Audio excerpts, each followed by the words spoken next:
الخروج من الدار مش سهل، العيشه لوحدي مش سهله. انا انصح ان اي حد يخرج يكون خرج على تجربه حد تانية، فيكون في حد دايما هو اللي بينصحه، لو هو حتى هيقعد معاه عشان، او يعني انا اختي صغيره قعدت جنبي عشان دايما تكون انا موجوده وبسندها لحد ما خلاص خدت على انها تعيش لوحدها، وما جبتهاش عندي، يعني جت قعدت عندي في البيت كام شهر لكن هي اعتمدت على نفسها وده كويس.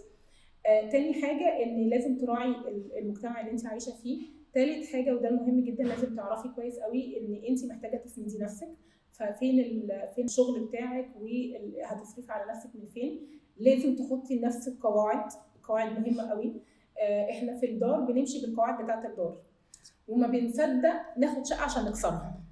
جس وات الكسور ده غلط، الكسر ده غلط.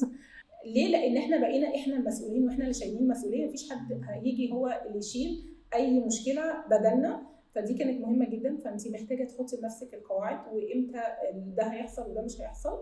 طبعا محتاجه انك تعملي لنفسك ميزانيه، ودي انا فاشله فيها للاسف، فانا ما تاخدوش من النصيحه دي، ممكن تاخدوها من رضا.